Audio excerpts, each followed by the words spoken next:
Toledo City Council will decide tomorrow afternoon whether an honorary street sign bearing the name of Monsignor Jerome Schmit should remain. And supporters say Schmit dedicated his life to serving the Glass City, but the family of murdered nun, Sister Margaret Ann, says evidence shows that Schmit helped derail the 1980 murder investigation.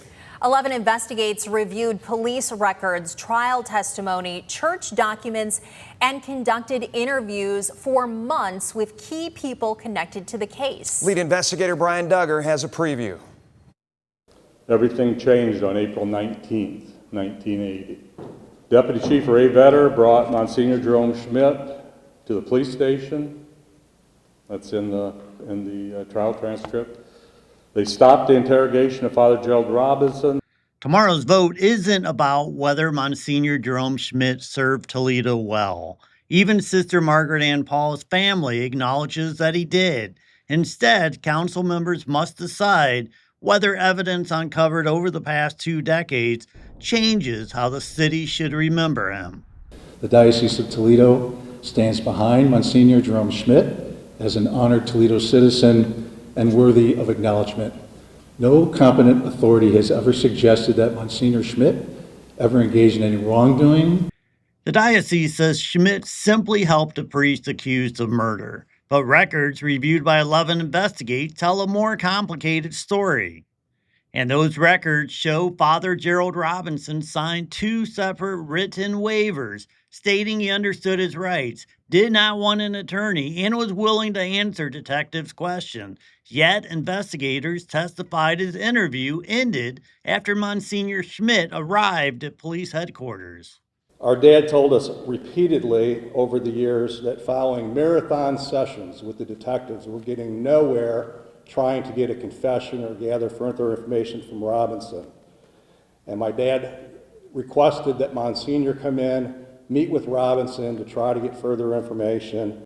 Judge Dean Mandros helped prosecute Robinson's murder case. He questioned former Deputy Chief Ray Vedder under oath about bringing Schmit to police headquarters. He also admitted that Monsignor Schmit was a close personal friend of his, that he actually brought Monsignor Schmit to the police department. He actually picked him up at his house and drove him down there.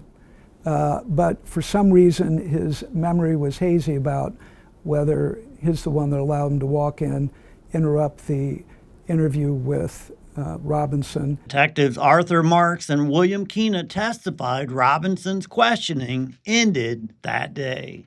Now, retired Detective Tom Ross later wrote investigators found what he described as a diocesan receipt showing a $10,000 payment for Robinson's legal representation, contradicting earlier claims from the diocese that Robinson's attorney worked without charge. Ross also wrote detectives were frustrated Robinson's interview ended before they finished questioning him. Our investigation also uncovered 2 letters written by Father Ray Fisher to Bishop James Hoffman less than 3 weeks after the murder. According to those letters, Schmit arranged legal counsel for Robinson, and police kept Schmit informed about the investigation.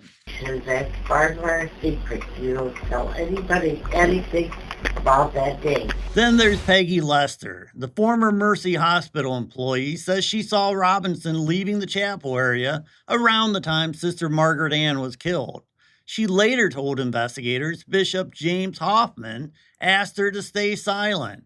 Clearly, when we ask for records and paperwork and we don't get what we lawfully requested, yes, that's a hindrance to the prosecution. Lucas County Prosecutor Julia Bates wrote that Robinson's interview was interrupted by Deputy Chief Ray Vedder, Monsignor Schmit, and a diocese-hired attorney, and that the investigation stopped for more than 2 decades.